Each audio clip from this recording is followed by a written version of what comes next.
L'Ordic est dans une zone où il n'y a pas beaucoup d'eau.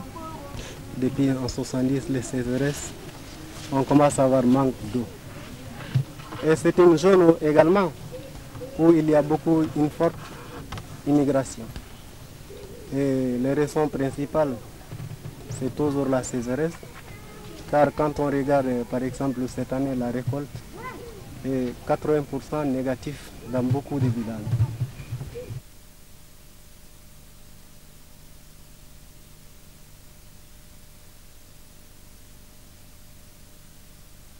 Et dans nos villages, même s'il y a un puits dans les villages même, et si le puits n'est pas potable, les gens vont très loin pour chercher de l'eau.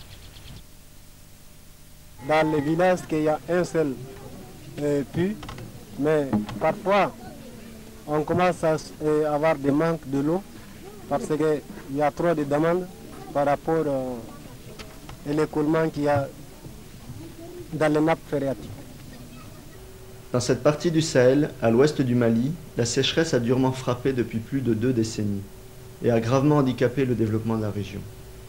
Des villages ont décidé de réagir. Regroupés depuis quelques années en associations villageoises puis intervillageoises, ils se sont réunis aujourd'hui pour envisager des solutions durables au problème du manque d'eau. Depuis 2 ans déjà, ils ont mis en place un programme de construction de puits qui a permis d'avoir de l'eau potable de qualité. Mais maintenant, ils veulent aller plus loin. Il faut de l'eau pour les jardins, pour les animaux. Les réflexions vont bon train. Il pleut autant ici qu'à Paris ou en Normandie, mais les pluies du Mali ne durent que 3 mois contre 12 en France. L'eau ne manque donc pas, mais elle court dès qu'elle touche le sol, se jette dans les rivières puis le fleuve et ne profite pas au village. Il faudrait trouver le moyen de l'arrêter et de la conserver. On pense alors à la zone de Kita, où des villages construisent des barrages depuis une dizaine d'années. Une visite de 4 jours est alors organisée pour les responsables. Si cela est intéressant, les 8 villages de l'Ordic se lanceront dans un programme de barrage. La nouvelle est annoncée à tous par le tambour du village.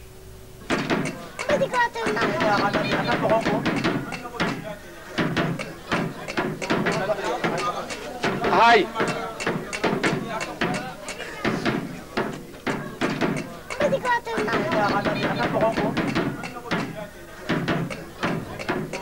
De retour de Kita, satisfait, et après consultation avec les villages, le conseil a pris la décision de lancer le nouveau programme. Il s'est alors adressé à l'équipe de techniciens de l'Ordic pour que le projet soit étudié sous toutes ses formes. En effet, pour de tels travaux, il faut plusieurs études. D'abord l'étude de faisabilité et l'enquête d'utilité publique qui doit répondre aux questions suivantes. Pourquoi les villageois veulent un barrage? À quoi l'utiliseront-ils plus tard? Quel profit en tireront-ils? Ensuite, c'est l'étude technique. Il faut choisir les sites les plus appropriés, faire la topographie, calculer les dimensions du barrage, sa nature et ce qui sera construit en terre, en béton, en gabion. Enfin, il faut calculer le prix de l'ouvrage et son temps de réalisation. Un expert est venu de la capitale pendant 1 semaine pour voir si les études réalisées étaient valables. 1 mois plus tard, le chantier peut commencer. C'est le premier jour des travaux à Kabaté.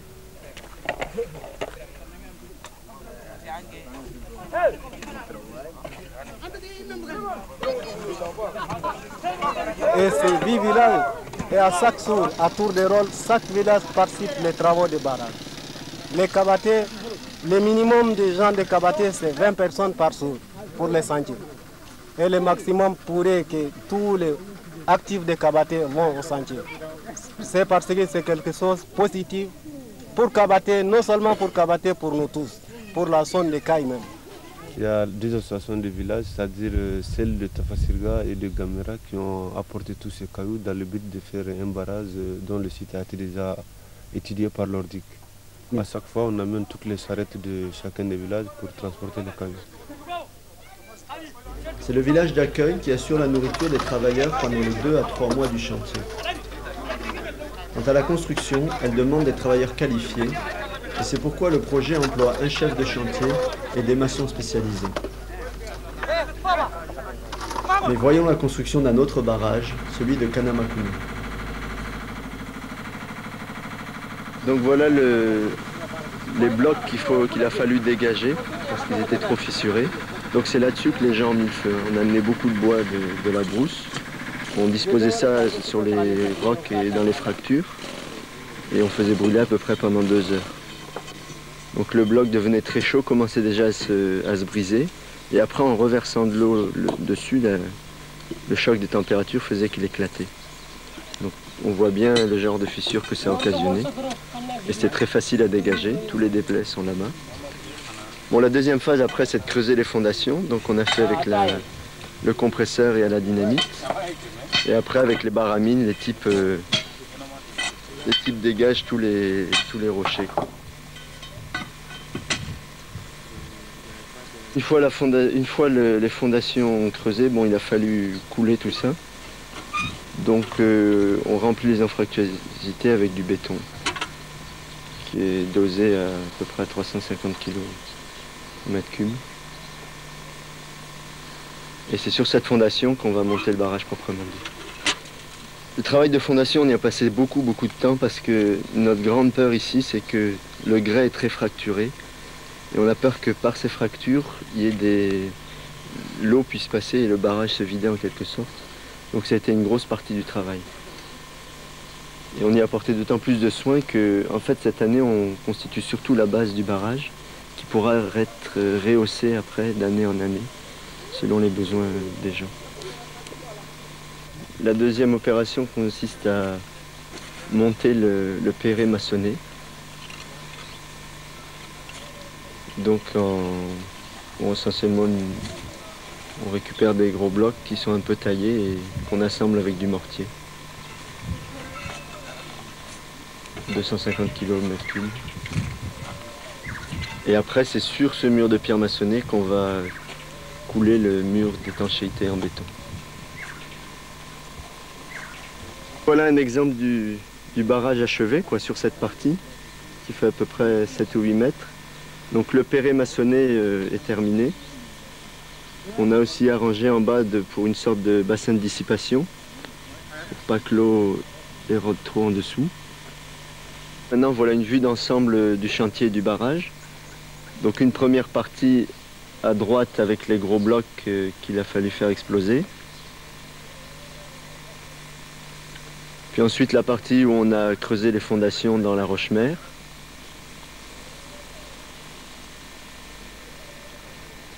Après ça, le montage du perret maçonné, en pierre maçonnée.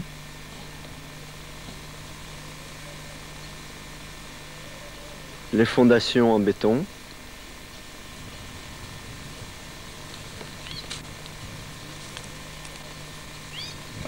Et le barrage achevé avec son mur d'étanchéité.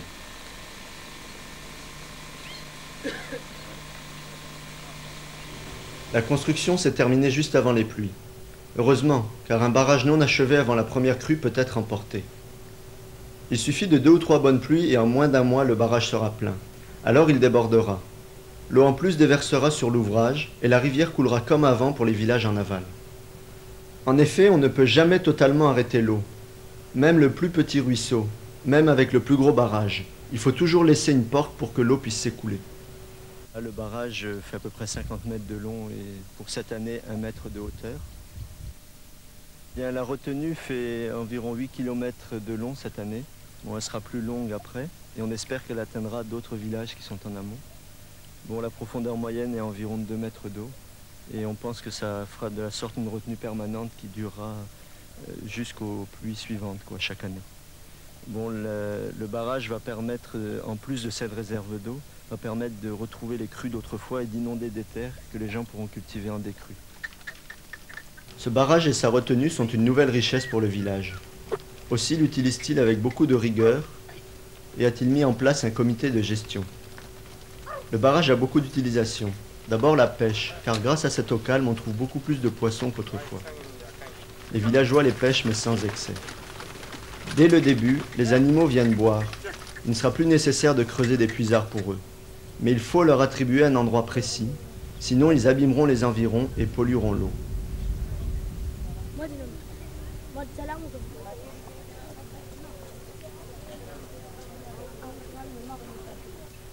Ensuite, la retenue peut servir aux cultures.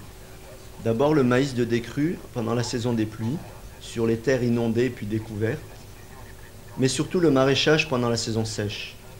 Le village peut produire toute l'année maintenant, mais il faut nécessairement clôturer un vaste espace et donner à chaque famille un terrain.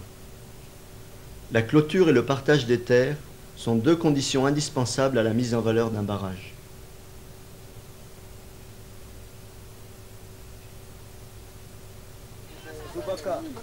Pour l'eau domestique, l'eau de boisson et la vaisselle, il est interdit d'utiliser l'eau de la retenue car elle n'est pas potable.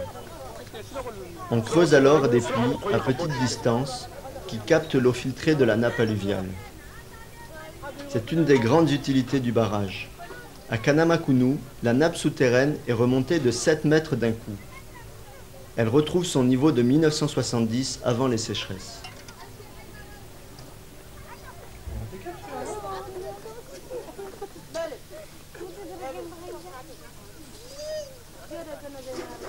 Mais les barrages ne sont pas la seule solution pour l'aménagement des terroirs du Sahel. Il faut suivre le cheminement de l'eau, lutter contre l'érosion des champs et des bassins versants. On peut alors établir des digues filtrantes comme celle-ci. Elle ralentit l'eau qui pénètre mieux dans le sol et arrête la terre qui se redépose pour former des terrasses. D'autres villages, comme Kurukula et Kabaté, ont décidé d'aménager une mare pour y cultiver le riz. Il y a là 50 hectares qui pourront produire plus de 1000 sacs par an. Chacun des aménagements est fait grâce au soutien des immigrés en France qui cotisent des sommes allant de 20 à 70 000 francs français. Ils assurent le soutien financier pendant que les villages donnent leur travail. Ainsi, petit à petit, la population lutte contre la sécheresse et met en place des systèmes d'aménagement qui lui permettent de mieux vivre et d'atteindre l'autosuffisance alimentaire. Mais rien n'est simple, et avant tout travail, on doit être sûr de nombreuses choses. Est-ce que le village est soudé comme un seul homme, prêt à l'effort technique et financier? Est-ce que le village est prêt à redistribuer les terres à chaque famille? Est-ce que le comité de gestion est assez fort pour entretenir le barrage chaque année et faire respecter les règles d'utilisation de l'eau pour éviter la pollution et les maladies? Il faut domestiquer l'eau du Sahel. Lorsque chaque rivière et chaque mare sera mise en valeur par des successions d'ouvrages, le développement aura fait un grand bond en avant.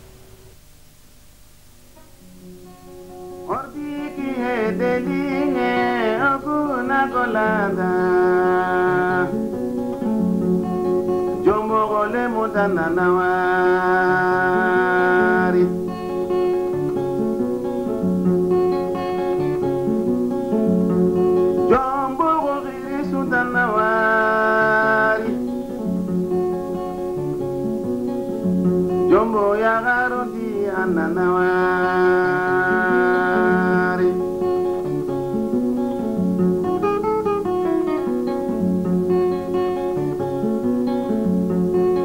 andanya soni kandebu tananawari golenga andanya kason kandebu nawari golenga.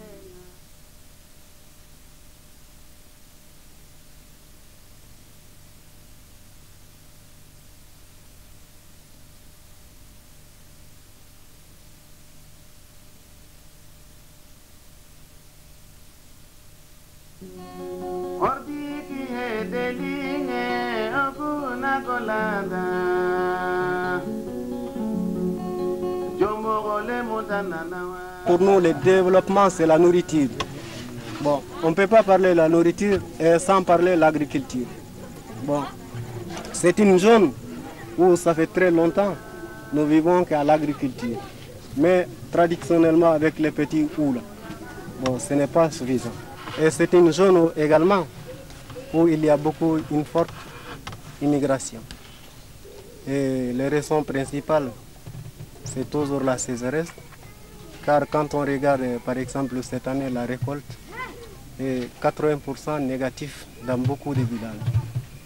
Donc si on n'a pas d'immigrés, ça sera très difficile à se nourrir. Pour se procurer en céréales et en toutes les denrées de première nécessité, on était obligé d'aller soit à Kay, soit à Kita, ou même dans la région du Konchiga. De se déplacer, d'aller jusqu'à Kay à 30 km d'ici pendant la période hivernale, c'est-à-dire que pendant la saison de pluie, c'est très difficile pour les gens. Et entre 70 et 73, le problème de l'immigration s'est accru parce que la sécheresse a commencé à sévir dans notre zone. Et à ce moment-là, on a vu des chefs de famille se déplacer pour aller en France et subvenir aux besoins de la famille. Alors petit à petit, l'immigration s'organise sur place et on a commencé d'abord par faire des cotisations et venir en aide au village, mais surtout individuellement, les gens achètent des bétail et faire construire leur famille, leur maison, etc. C'est cette solidarité très importante qui a permis la survie des familles au village.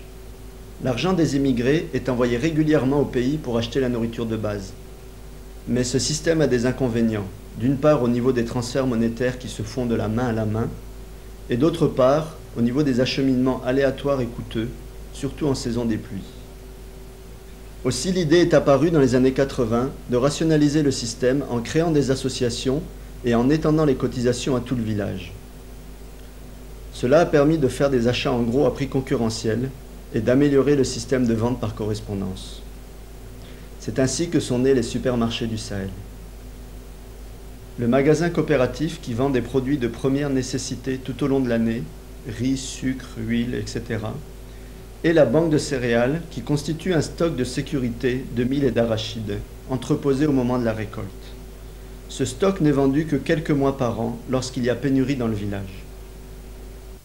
Entre le village, on a pensé, on s'est mis d'accord pour cotiser un peu entre nous, chaque village.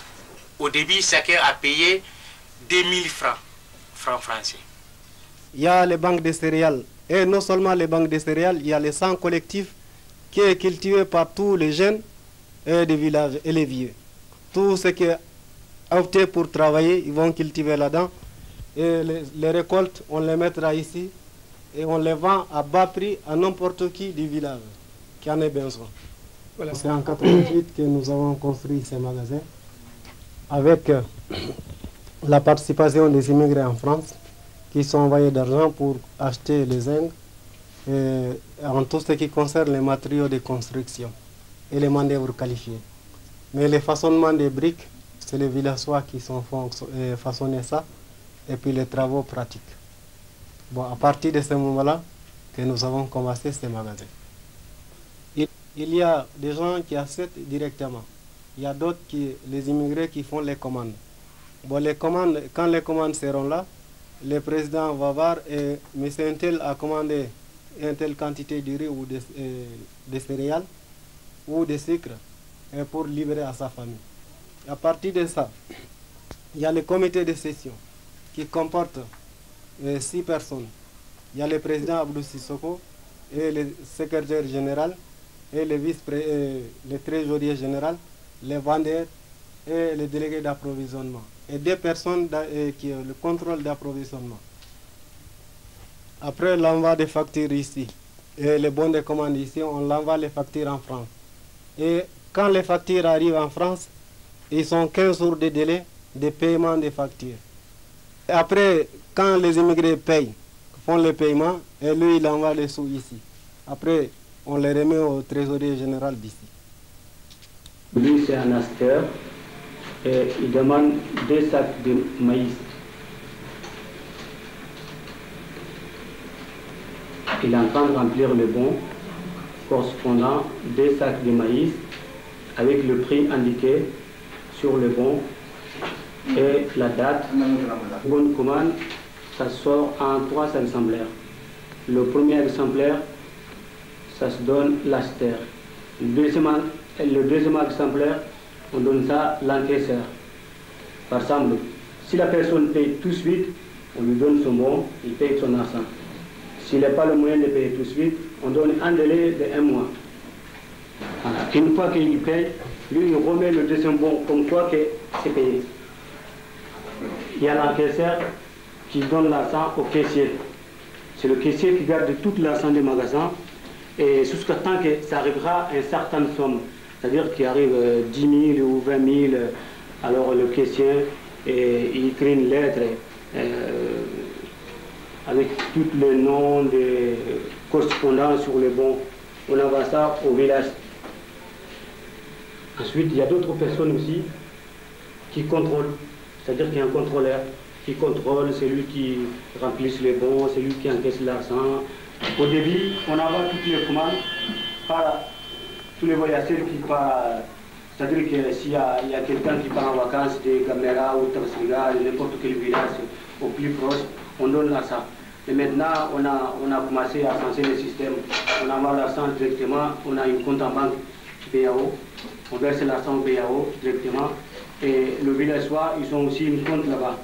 Et dès qu'on a versé l'argent, quelques jours après, il peut retirer l'argent à Caille, sans difficulté. Le système se stabilise donc avec l'utilisation des circuits bancaires beaucoup plus sûrs. En effet, les sommes manipulées prennent de l'importance. Elles peuvent aller de 50 000 à 200 000 francs français.